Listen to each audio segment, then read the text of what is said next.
Greetings, ladies and gentlemen, and welcome to this latest edition of Tales from Outer Space. Hope you enjoy. Breaking Ground, written by Hypothetical Shoggoth. Skyfountain, as it was eventually named, was now a bustling tourist world, with tourism booming every time a plasma geyser was predicted to occur, seated in a new, hardened beacon in the middle of a bustling resort and market town. Honestly, if it wasn't flattening everything around it like a clumsy blow from Revel, the Lord of Celebration, the pillar of rainbow flame could easily be one of Revel's candles from the year-end festivals.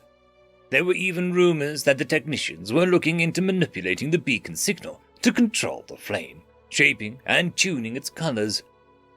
Coral, Nest Right, was satisfied with the colony's chances. That had been a rough stumble in its start, but they had recovered nicely with some quiet help. Now, though, it was time for his next project. He was a career colony founder, and once they were up and running, there was a time for quiet satisfaction, and then he moved on to the next project.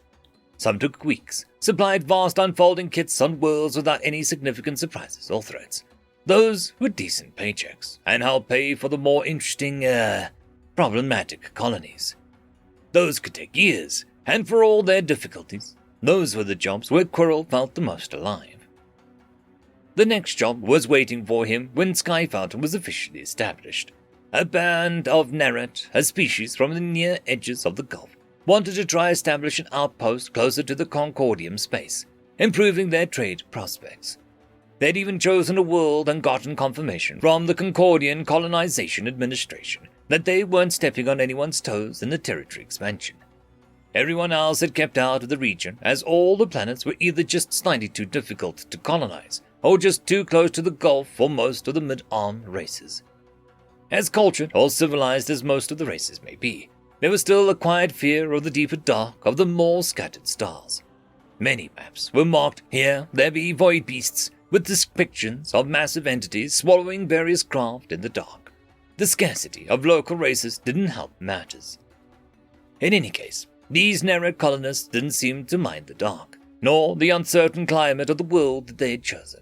Every concern Quirrell raised was met with an information packet on how they planned to cope with it, complete with contingencies. They seemed experienced in planning for trouble, a good sign in a client. After he had agreed and signed their various contracts, they let him in on the rest of their worries, and the bonuses they were offering.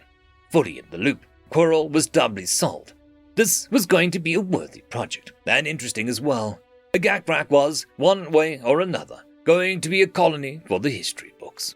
These Neret seemed culturally careful. Each stage of their plans contained contingencies, and the next stage didn't commence until all the stages prior were tested, tried, and true each time. These folk, trundling around in their suits, looked for all the world like nestlings who had managed to hatch their limbs out of their eggs and called it good enough. They still managed to hustle around the colony after a fair clip, and their bulky gauntlets managed a surprising amount of dexterity. But still, eggs. They weren't helped by the robes that they wore on top of their suits, or the fact that they would pull up their hood over their armored domes for inclement weather. Odd creatures, but Quirrell knew them to be true. The colony was coming along nicely. The central structure, the fields, the resource utilization and reclamation plants, a beacon for communicating with the rest of their people at Nera Amref, and for negotiating trade with the people of the Concordium in due time. The great central administration dome, the first structure completed, contained a medical, childcare, storage, power, and all the other essential needs of a colony. Rated secure up to a direct commentary strike, with the implication that they'd tested the design practically before allowing it to be used in the field. They even managed to complete what they referred to as their threshold in relatively short order. A massive circle of salt and powdered steel, scattered and buried in special flasks in a massive circle around the colony. A half-day's drive beyond the furthest planned farms and parks, a massive structure, and they installed it like nothing, with amazing precision. Assessors above, using the material that went into the dome as standard template, would make a young city immune to everything but direct infantry attack. As it was, the dome could house the people and livestock of the colony safely and comfortably, if they weren't so prone to wanting their own space.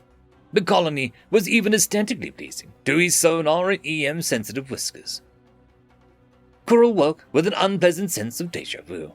It was the early hours of the morning, and once again there was light coming in through his window when there should be none.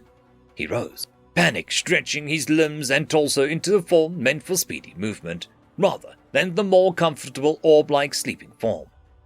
The horizon was glowing red, brighter at several points, but the glow entirely circled the colony. Something was burning. Promptly shrugging into his emergency contingencies uniform, Nestrite loped his way through empty streets to the dome, as it was time to administrate. He reached the contingencies office as ash began to blow out to the stars and fall on the colony. Every last Nerit on the colony was in the dome, calmly and briskly going about their business that they were drilled to do in this particular contingency. As he stepped in, every last Nerit in the room turned and saluted briefly before returning to their tasks. "Situation?" Quirrell did his best to not stand there, panting. He was starting to feel his age, and most of his years had involved heavy lifting and not hurried sprints. "Contingency Prime, our weather stats had 0 unusual readings on their radar and other EMF sensors for extra atmospheric traffic." The leader of the Nerit paused long enough to radiate smug. "However, the networked acclimators we have on the SetNat registered a series of masses passing through. Shortly after, we saw volcanic rifts opening up in mid-plate regions, well away from any reasonable locations for them." "How far out?" "If they hold the form, our guests will hit threshold in about half an hour before local dawn. They don't seem to care about stealth, since they're knocking on our door already. The ash plumes will hit peak density about that time, unless we get lucky with wind patterns." There was a stillness in the air as this was considered for a moment. "As the duly elected administrating governor of the Concordian-packed colony Agathrak, I am officially requesting aid from any and all parties capable of prompt response, per the provisions of Concordian colonization treaties. It is my personal opinion that I have reasonable cause to fear for the safety and welfare of those in my care. Please protect this colony by any means necessary." Governor Nestrite turned to the senior Nerit once again. "Pulse that out on a beacon. We may as well let the rest of the region know what's happening out here, on the shore." The senior Nerit turned to their subordinate at the communications console and waited for the message and tone before turning back to Governor Nestrite. Then she threw him a stubby armed salute. "You heard the man. Girls and boys, unpack your toys. Our guests have arrived to the party, and we need to show them how we dance." Her voice echoed throughout the base. Her suit's comms tied into the colony's entire communications systems. Everywhere, an awkward egg-shaped Nerit stopped, rolled their shoulders, and unfolded.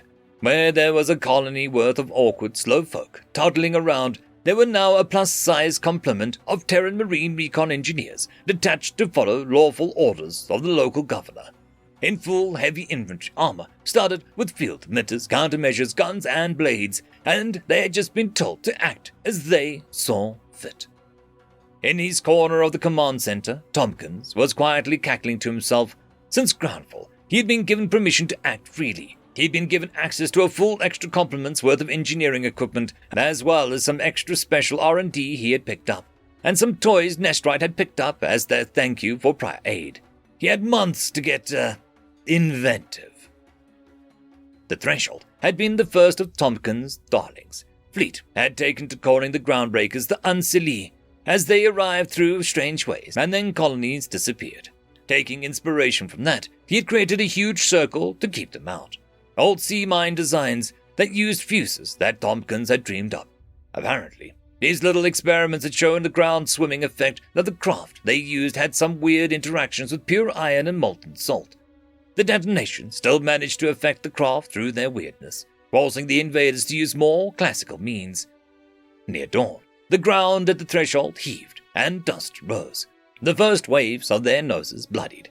From there, each yard they pushed cost the intruders dearly, as the weaponized imagination of human engineers took its toll. Fire and lightning, stone and steel all took their toll on the intruders, but still they came, almost as though they enjoyed the challenge.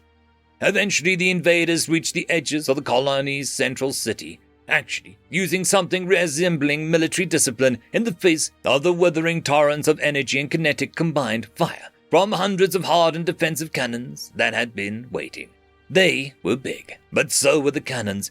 They were many, but so were the cannons. They were ugly, but so was the work of prepared soldiers who had known they were coming.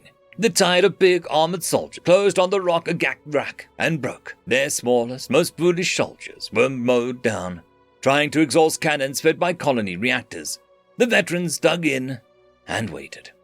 Evening came, and a second wave of explosions rocked the threshold. In the fading light and the blazes of ash falling, figures the size of small buildings rose from the ground. Humanity had bloodied more noses, and the unseelie siegebreakers had arrived.